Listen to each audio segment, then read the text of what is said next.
우리 옆에 분하고 인사하겠습니다. 잘 오셨습니다. 우리 같이 인사하겠습니다. 우리 뒤에 분하고 인사하겠습니다. 큰 은혜 받으시기를 바랍니다. 우리 같이 인사하겠습니다. 예, 우리 박시연 집사님 그리고 동건이, 승빈이, 채원이 우리 사우디아라비아에서 지난 월요일 날 오셨죠? 예, 오셔서 이렇게 수예배 오셨습니다. 우리 인사할 때 우리 뜨거운 우리 환영의 박수 드리겠습니다. 예, 또 방학 기간 우리 한국에 있다 돌아갈 텐데 여러분 잘 승리하고 돌아갈 수 있게 기도해 주시기를 바랍니다. 우리 마지막으로 옆에 뒤에 분하고 인사하겠습니다. 한 주간도 계속 승리하시기 바랍니다. 우리 같이 인사하겠습니다. 아마도 20세기 가장 위대한 신학자를 한 사람 뽑으라면 저는 독일이 낳은 본회퍼 목사님을 뽑을 것입니다.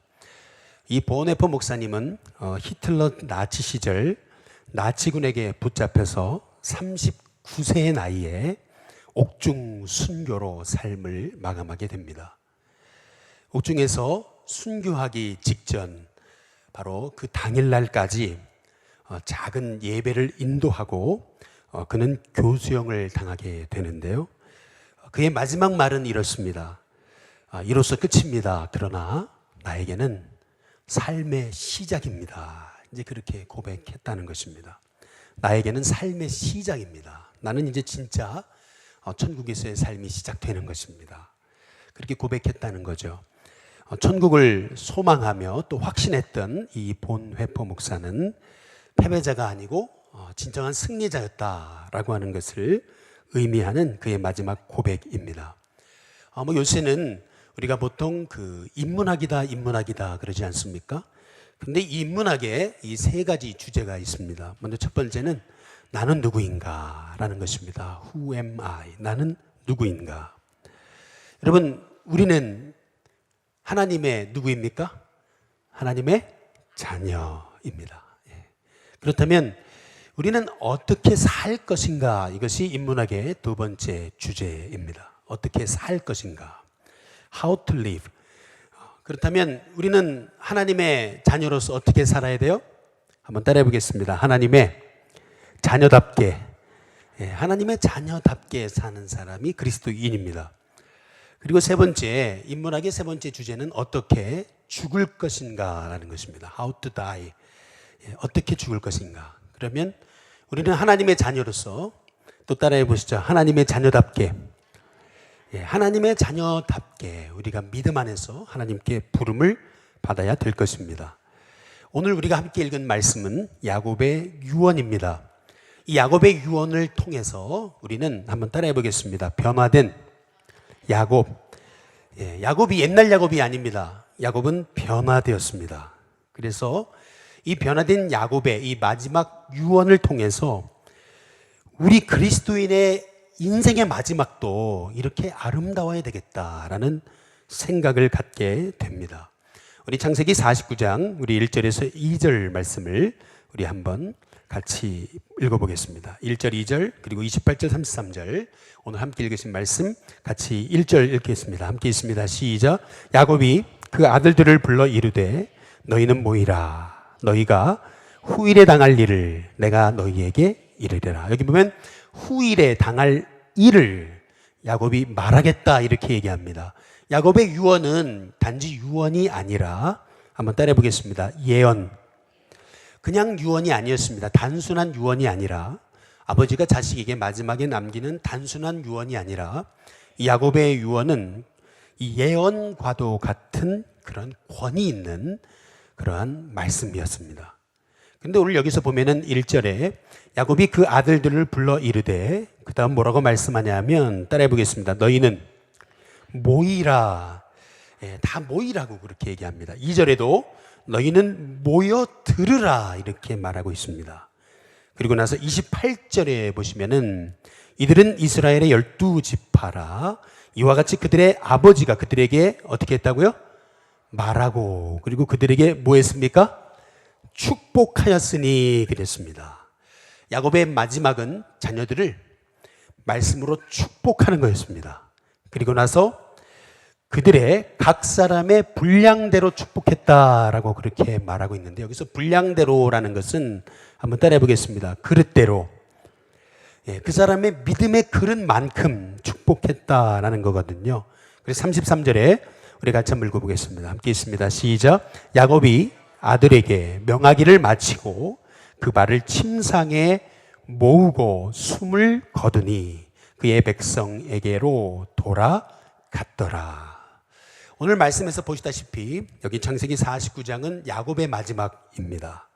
야곱은 마지막을 자녀들을 다 불러 모아놓고 그들에게 예언을 하고 축복을 하고 그리고 나서 하나님께 부름받았던 것을 볼 수가 있습니다. 이 야곱의 마지막을 보면서 우리는 세 가지 하나님의 음성을 듣게 됩니다. 먼저 첫 번째는 영적 아버지로서 야곱은 뭘 사용했어요? 예, 축복권을 사용했던 것을 볼 수가 있습니다. 지난주에 말씀드린 대로 롤프 가복의 책 하루에 한 번 자녀를 축복하라 라고 하는 그 책에 따르면 끊임없이 자녀를 축복하며 길렀던 그 자녀들은 그 세 가지가 형성된다 그러잖아요. 먼저는 이렇게 사람에게 받아들여지는 그 감정. 다시 말하면 받아들여진다는 것은 사람들에게 내가 받아들여지는 존재다라는 의미는 어떤 그 마음 안에 있는 그 거절감이라는 상처가 계속 축복하는 가운데 이 아이의 마음에 그런 나는 사람들이 나를 받아준다라고 하는 그런 자신감이 생겨지게 된다는 거고요. 두 번째로 끊임없이 자녀를 축복하며 기른 그러한 그 가정의 자녀는 마음에 안정감이 있다는 것입니다. 이 안정감이라는 것은 이 마음에 사람이 이게 불안이 문제거든요.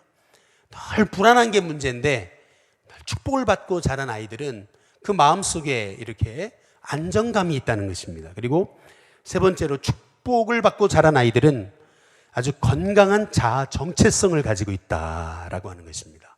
나를 바라보는 아주 건강한 자아 정체성.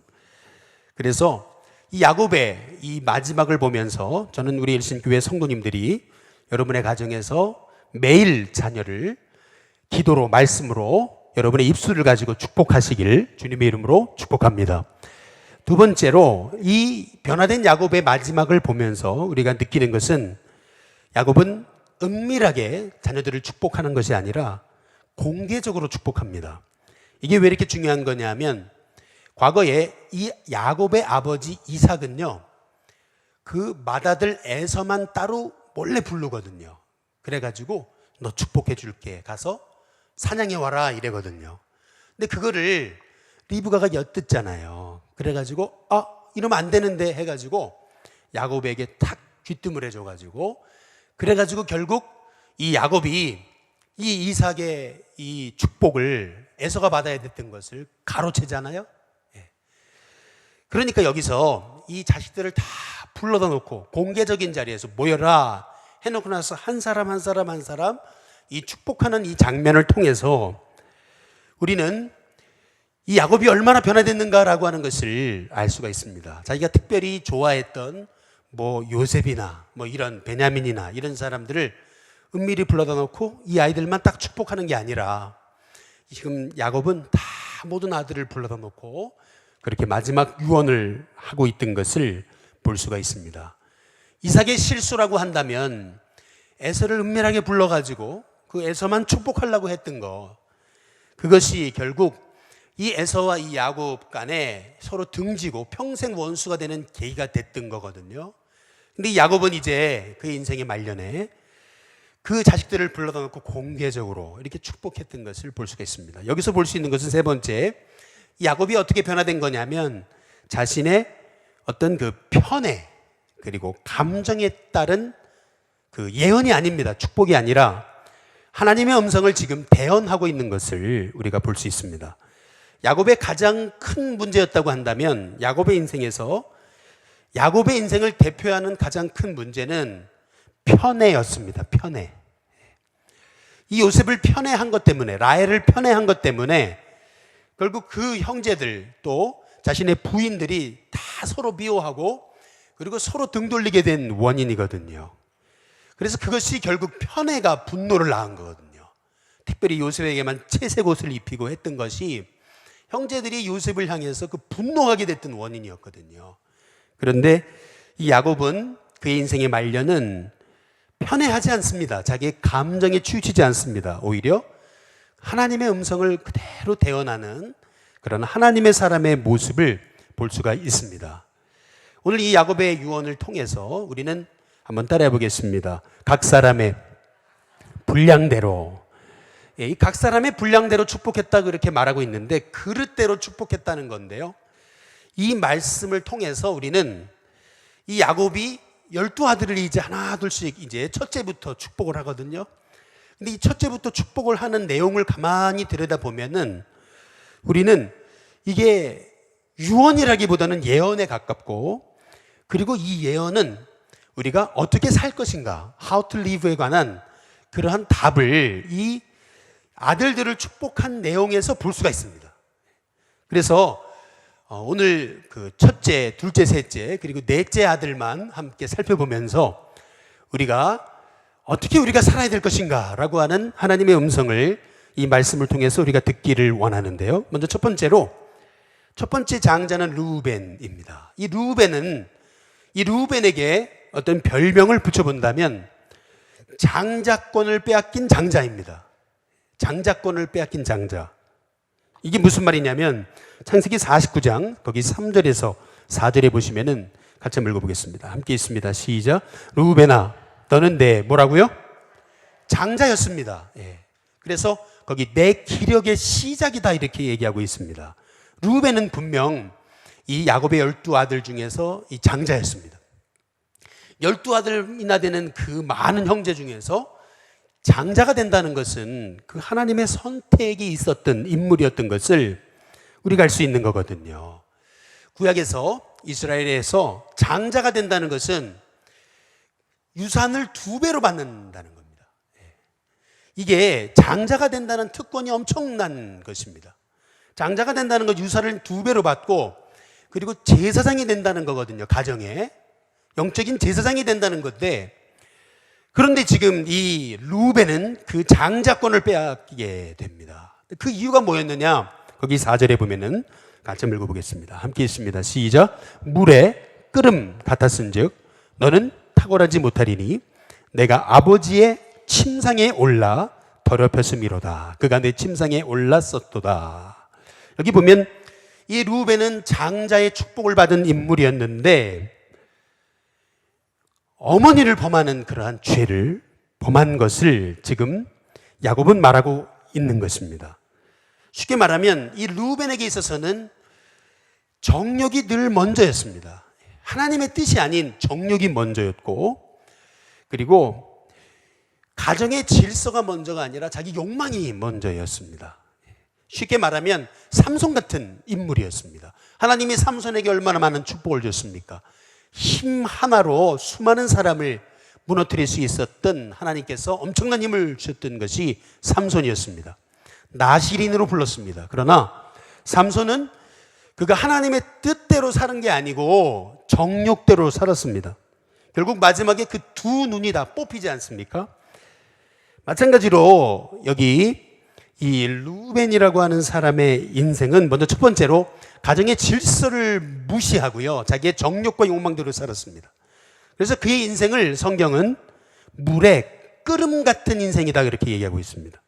물이 끓으니까 얼마나 불안합니까? 이게 물이 막 끓어요. 그런데 이게 언제 될지 모르는 아주 불안한 인생입니다. 그래서 불안정한 그러한 인생을 살 수밖에 없었던 그러한 삶에 관해서 말하고 있는 것입니다. 우리는 이 르우벤의 인생을 통해서 하나님이 주신 축복을, 하나님이 주신 힘을 하나님의 뜻대로가 아니라 바로 자기의 정욕대로 살아갔던 아주 대표적인 그 인생을, 어리석은 인생을 우리가 보게 되는 것입니다. 두 번째로 이 둘째, 셋째를 한꺼번에 이 야곱이 축복을 하게 되는 걸 볼 수 있는데요. 둘째가, 셋째가 누구냐면 시므온과 그리고 레위입니다. 근데 이 시므온과 레위의 이 인생을 한마디로 이 성경은, 야곱은 이렇게 예언과도 같이 이렇게 정리하고 있습니다. 그것은 뭐냐면 폭력의 도구가 되었다 이렇게 말합니다. 무엇의 도구가 됐다고요?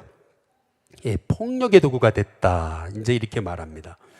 이것은 그의 여동생 디나가 강간을 당했을 때 이 시몬과 레위는 자기의 분노를 이기지 못해서 세겜 족속을 완전히 몰살하는 그런 죄를 범한 인생들이었기 때문에 그렇습니다. 그런데 여기 보면 우리 창세기 49장 5절부터 7절까지 한번 읽어보겠습니다. 5절부터 보시면 같이 있습니다. 함께 있습니다. 시작. 시몬과 레위는 형제요, 그들의 칼은 뭐라고요? 폭력의 도구다. 이제 그렇게 얘기합니다. 6절에 같이 읽습니다. 함께 있습니다. 시작. 네, 호나 그들의 뭐죠? 모의에 상관하지 말지어다. 내 영광아 그들의 집회에 참여하지 말지어다. 그들이 그들의 분노대로 사람을 죽이고 그들이 혈기대로 소의 발목 힘줄을 끊었음이로다. 소의 발목 힘줄을 끊으면 소가 아무 일도 할 수 없거든요.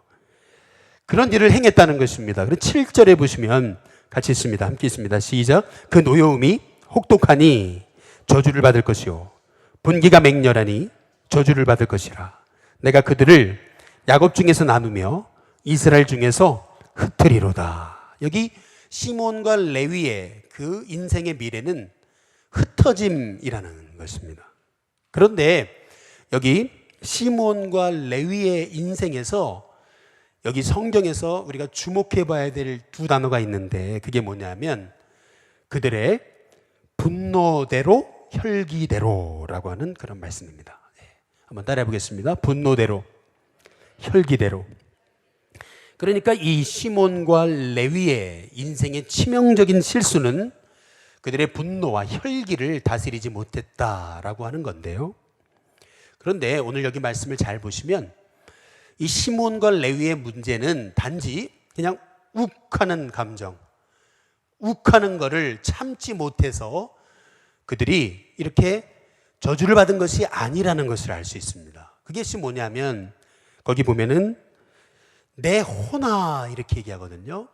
그들의 모의에, 그들의 집회에 참여하지 말라. 이제 그렇게 말하는 것을 볼 수가 있는데요.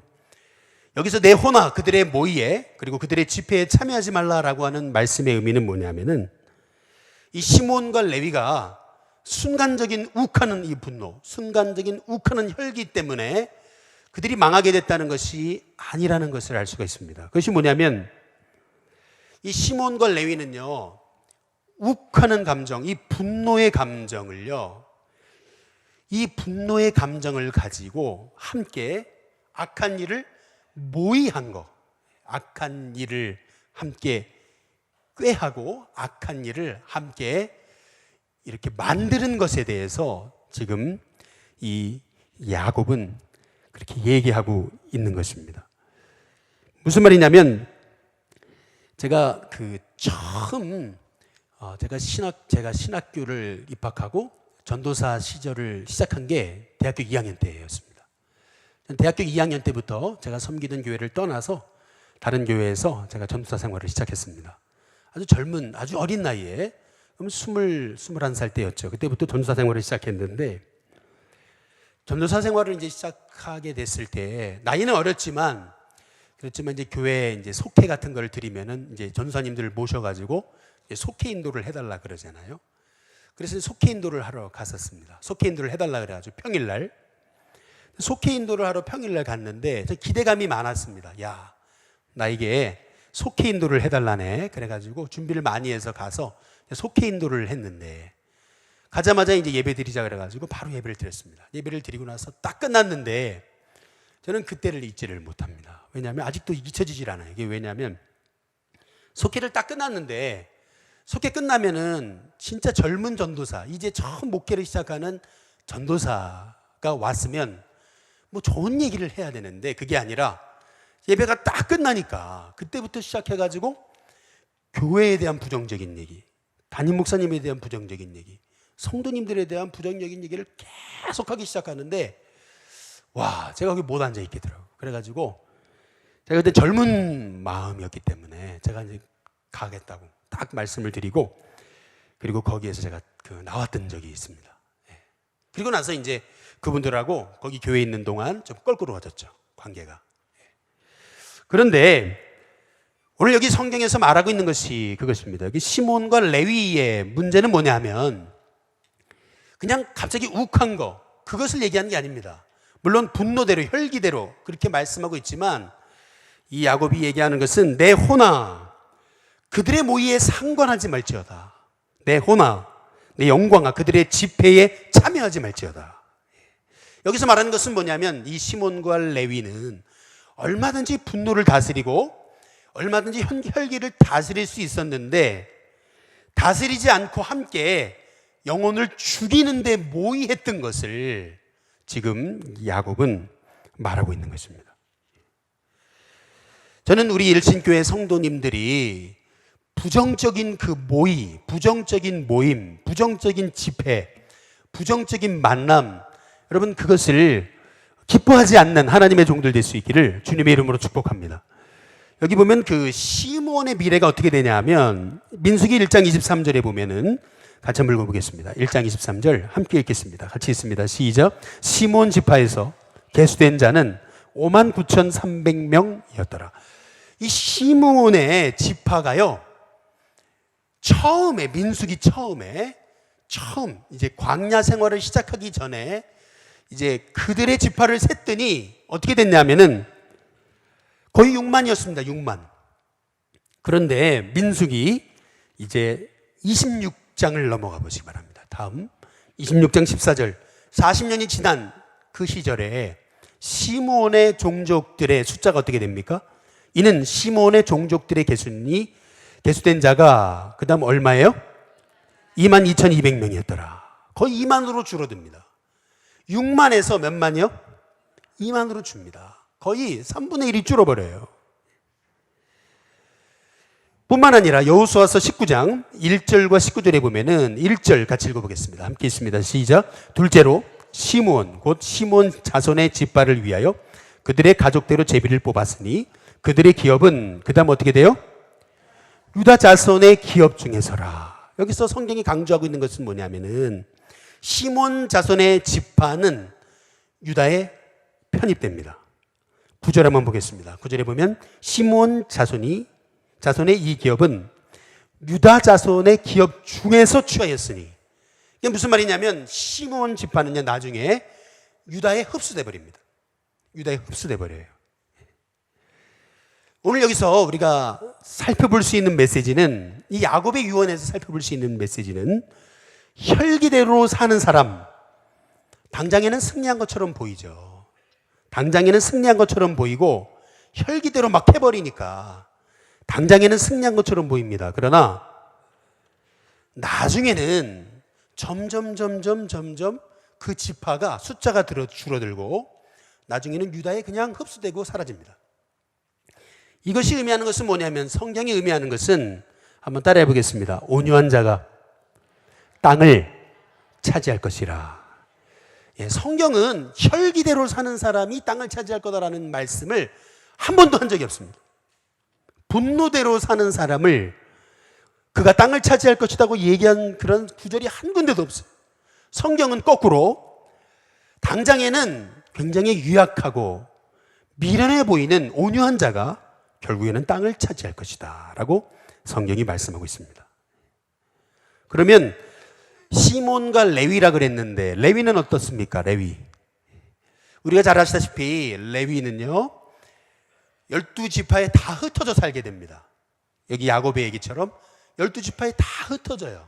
다 흩어져 살게 되고, 그리고 이 레위 지파를 향한 기업이 주어지지 않습니다. 그러나 우리가 출애굽기를 보게 되면은요, 그들에게는 반전의 기회가 있었습니다. 반전의 기회. 그건 뭐냐면은 출애굽기 32장 우리 28절을 한번 보겠습니다. 28절에 보면 같이 있습니다. 함께 있습니다. 시작. 레위 자손이 모세의 말대로 행하며, 여기 보면 모세의 명령대로 행했다 이렇게 말하거든요. 이 출애굽기 32장의 말씀은 뭐냐면은 이 레위 자손이요, 이스라엘 백성이 광야에서 금송아지 우상 숭배를 행했을 때 유일하게 그 금송아지 우상 숭배에 가담하지 않은 족속이 있었습니다. 그게 누구냐면 레위였습니다. 레위만 그 우상 숭배에 가담하지 않았습니다. 대신 모세의 명령대로 따랐던 자손이 레위 자손이었습니다. 그래서 결국 이 레위 자손에게 임했던 저주가 결국에는 반전이 돼서 하나님이 그들의 지파 가운데 제사장을 배출하게 하시는 것을 볼 수가 있습니다. 그들의 가정에 임한 화를 끄는 것이죠. 그 비결은 뭐냐면 여기 출애굽기 32장 28절 말씀처럼 레위 자손이 그 다음 뭐예요? 모세의 말대로 행하매라는 것입니다. 한번 따라해 보겠습니다. 하나님 말씀에 순종. 하나님 말씀의 순종이 결국 레위 자손에게 하나님의 복이 임하게 됐던 그런 원인이었음을 우리가 성경을 통해서 알 수가 있습니다. 저는 우리 신교회 성도님들이 시몬과 레위처럼 혈기와 분노대로 사는 게 아니라, 또한 혈기와 분노의 모의에 참여하는 것이 아니라 하나님이 기뻐하시는 온유한 자로 승리하시는 우리 성도님들 될 수 있기를 주님의 이름으로 축복합니다. 우리 옆에 분 뒤에 분하고 인사하겠습니다. 온유한 자가 되시기 바랍니다. 우리 같이 인사하겠습니다. 마지막으로 이제 넷째, 유다에 관한 그러한 유언입니다. 이것은 유언이라기보다는 예언이라고 말씀드렸습니다. 이 넷째, 이 유다에게는 형제의 찬송이 될 거다, 이렇게 얘기합니다. 우리가 유다라는 이름의 뜻이 찬송이라는 뜻이 있다는 것을 주목해 봐야 됩니다. 우리는 가룟 유다, 이렇게 가룟 유다 때문에 절대 이름을 유다로 짓지 않습니다. 예를 들어 제가 셋째 아들이 있다면 셋째 이제 아들을 윤유다라고 짓지 않습니다. 할렐루야. 왜냐하면 가룟 유다 때문이죠. 그런데 알고 보면 유다라는 이름은 좋은 이름입니다. 무슨 이름이라고요? 찬송이라는 뜻입니다. 근데 가룟 유다라는 인물 때문에 유다라는 인물을 사람들이 자기의 자식 이름으로 쓰지 않는 것입니다. 그러나 이 유다라고 하는 사람은요, 야곱의 넷째 아들이었지만 이 유다의 삶이 이 아들들 중에서 굉장히 돋보입니다. 거기 창세기 37장 26절에 보시면은 같이 한번 읽어보겠습니다. 같이 읽습니다. 시작. 유다가 자기 형제에게 이르되 우리가 우리 동생을 죽이고 그의 피를 덮어둔들 무엇이 유익할까? 여기 창세기 37장은 이 요셉의 형들이 요셉을 죽이려고 모의했던 그러한 장면입니다. 그런데 그때 형들 앞에서 형들 안 돼요 라고 불의 앞에 담대히 맞선 사람이 유다입니다. 모든 형제가 요셉을 외면하거든요. 저런 것은 죽여버려야 된다고 저런 것이 돼버린 게 요셉이었습니다. 그러나 유다는 아니에요. 우리 동생 아닙니까? 지금 그렇게 얘기하고 있습니다. 그리고 요셉을 형들이 인간 취급하지 않을 때 우리 동생을 죽인들, 그래서 피를 덮어둔들 무엇이 유익합니까? 형들 그러지 마시라고. 형들의 그 악한 결정에 대해서 불의 앞에 당당히 맞선 사람이 유다였습니다. 아무도 요셉 편을 서지 않을 때 형들이 다 함께 불의를 모의하면서 요셉을 죽이려고 할 때 유일하게 요셉 편에 섰던 사람이 유다였습니다. 창세기 44장 33절에 보시면은 같이 한번 읽어보겠습니다. 함께 있습니다. 시작. 이제 주의 종으로 그 아이를 대신하여 머물러 있어 내 주의 종이 되게 하시고 그 아이는 그의 형제들과 함께 올려 보내소서. 지금 이거는 뭐냐면 요셉이 애굽의 총리가 된 줄 모르고 요셉이 딱 모른 채 하고서 가면을 쓰고 지금 형들을 올무에 빠지게 했을 때 그때 이제 유다가 또 유다의 그 성품을 나타냅니다. 그것은 뭐냐면 44장 33절에 보면 이제 주의 종으로 그 아이를 대신해서 베냐민을 대신해서 제가 여기 머물러 있겠습니다. 그리고 내 주의 종이 노예가 되겠습니다. 베냐민을 살리기 위해서 내가 노예가 되겠습니다. 내가 죽을 각오도 돼 있습니다. 그 아이는 그 형제들과 함께 올려보내시고 내가 여기서 다 책임지겠습니다. 지금 유다가 동생은 살리고 내가 죽겠다. 지금 그러고 있는 거거든요. 여기서 우리가 알 수 있는 것은 옛날에 창세기 37장에서 유다는 형들을 반대했지만 결국에는 그 반대를 못 이기고 요셉을 노예로 팔아넘기거든요.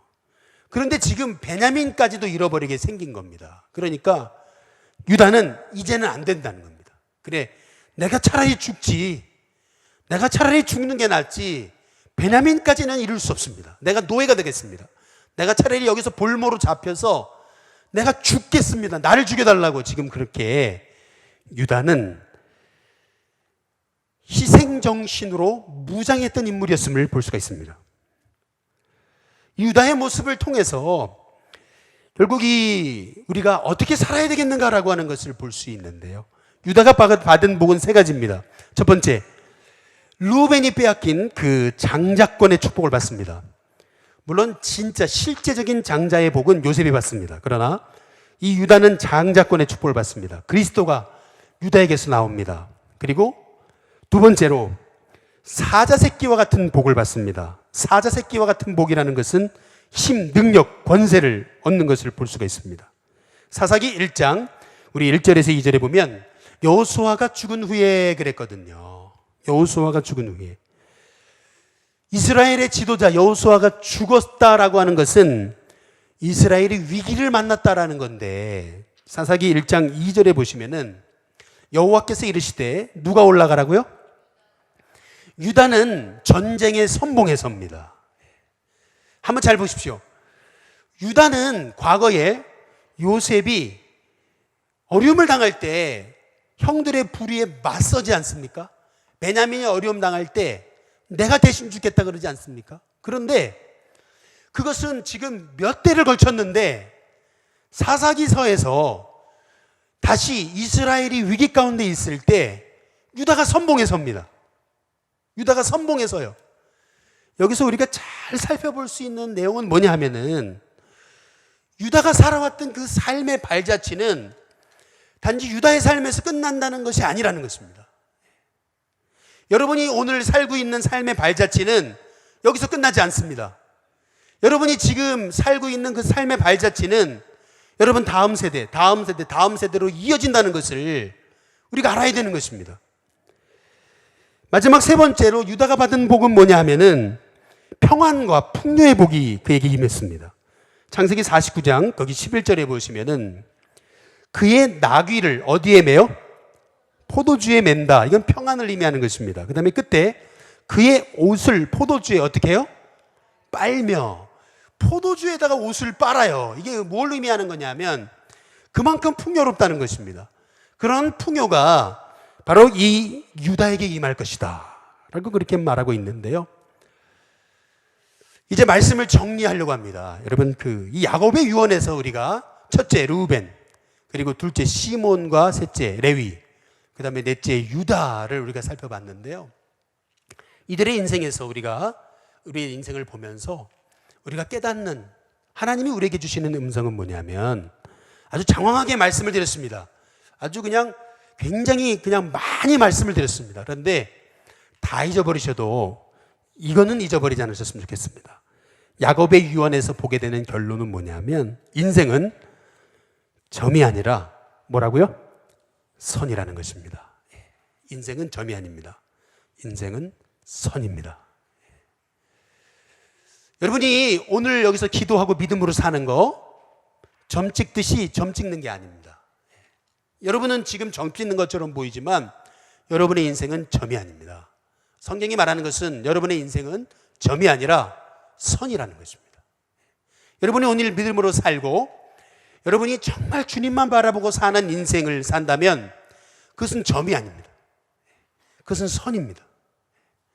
여러분이 정말 믿음 안에서 어려움 중에도 믿음을 지키고 살아가는 것은 그것은 설사 다음 세대가 기억하지 못할지 모르지만 그러나 그것은 하나님이 선으로 이어지게 하신다는 것을 우리는 유다의 삶을 통해서 레위와 시몬과 루벤의 삶을 통해서 우리는 지금 함께 살펴봤습니다.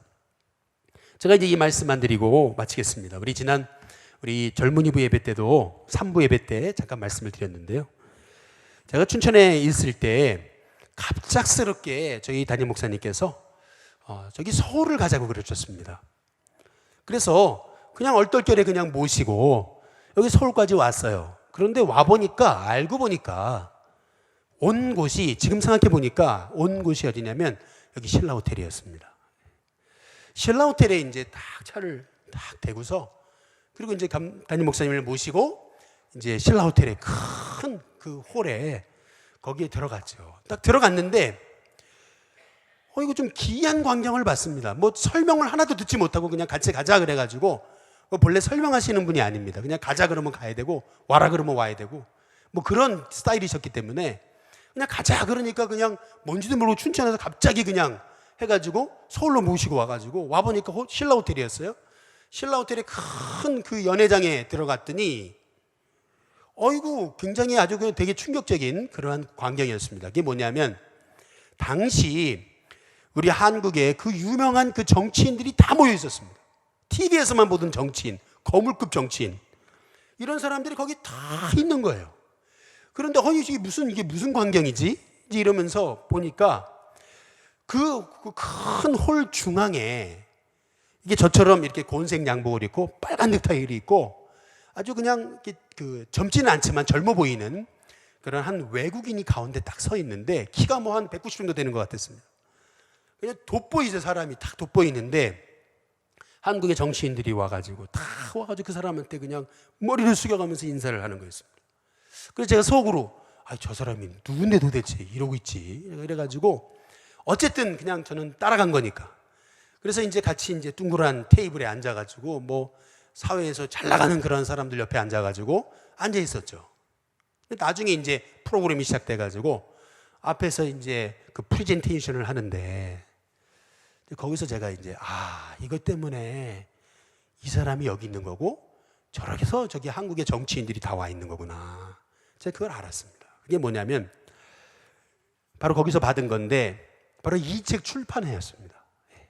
1900 조선에 살다. 제이콥 로버트 무스라는 사람이 쓴 책이었습니다. 이게 번역이 돼가지고 출판돼가지고 이제 출판 사인회를 하고 있는 겁니다. 이분이 벌써 돌아가신 지가 언젠데 지금 이게 2008년에 출판된 책이거든요. 돌아가신 지가 언젠데 2008년이 돼서야 한글로 번역된 거예요. 그래가지고 이제 출판 사인회를 하고 있는 겁니다. 근데 왜 저 사람이 왔을까 이제 봤더니 보니까 이 로버트 제이콥 무스의 그 사람이 증손자였습니다. 근데 그 증손자가 뭐 하는 사람이길래 저렇게 한국의 정치인들이 저럴까 보니까 이제 이 사람이 이제 그 밑에 있는 비서들이 이제 거기서 프레젠테이션을 하는데 보니까 그 사람이 이 증손자가 어떤 사람이었냐면 미국의 메이저리그 구단을 가지고 있었습니다. 야구 메이저리그 구단. 그리고 미국의 수많은 그 있죠. 크루즈 막 이런 거 가지고 있고 막 빌딩 가지고 있고 막 이러면서 자기 회사를 소개하는 거예요. 그러면서 이제 쭉 얘기를 하는데 알고 보니까 이제 이 사람의 증손자인 거예요. 근데 이분은 어떤 사람이었나? 여기 앞에 책에 이제 지은이에 대해서 이제 소개가 나와요.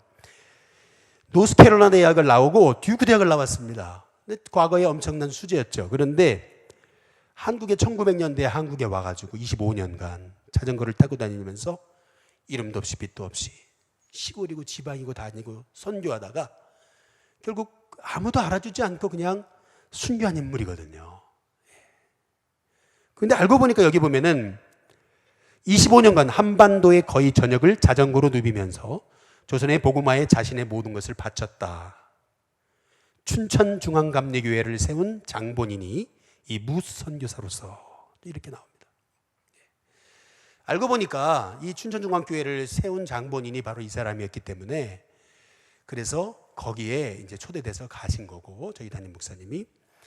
그리고 이 증손자가 오게 된 것은 이걸 출판하게 되면서 이제 한국의 정치인들이 그것을 알고 이제 그분을 초청해가지고 한국의 어떤 그 물질적인 도움을 받을까 해가지고 이 사람이 와가지고 지금 그 자리에 있었던 거였습니다. 저는 그걸 보면서 제가 느꼈던 것은 그것입니다. 벌써 증조 할아버지가 한국에 와가지고 이름도 없이 빛도 없이 선교하다가 자전거 누비고 다니다가 그리고 이름도 없이 빛도 없이 책 한 권 남기고 돌아가셨습니다. 아무도 알아주지 않았습니다. 100년간. 그런데 나중에 보니까 하나님께서는 그의 삶이 점이 아니라 하나님께서 그를 기억하셨습니다. 그 증손자 때에 하나님께서 그 증손자를 거부가 되게 하시고 하나님께서 미국에 영향력 있는 그러한 경제인이 되고 하나님의 사람이 되게 하셨던 것을 알았습니다. 여러분, 여러분의 삶은 점이 아닙니다. 지금은 점처럼 보일지 몰라요. 그러나 여러분의 삶은 점이 아닙니다. 여러분의 삶은 선입니다. 유다의 인생, 그의 인생은 점이 아니었습니다. 그의 인생은 선이었습니다. 마찬가지로 저와 여러분의 삶이 지금 누가 알아주지 않는다고 해서 낙심할 것이 아닙니다. 지금 내 삶이 어렵다고 해서 낙심할 것이 아닙니다. 나는 오늘 하나님 앞에서 믿음으로 사는 것입니다. 그러면 그 믿음의 삶을 통해서 하나님께서 기억하시고 하나님께서 잊지 아니하사 하나님께서 여러분에게 복을 부어주시는 것입니다. 바라기는 저와 여러분의 삶이 점으로 끝나지 않고 선인 것을 기억할 때 정말 믿음으로 살아갈 수 있는 우리 일신교회 성도님들 될 수 있기를 주님의 이름으로 축복합니다.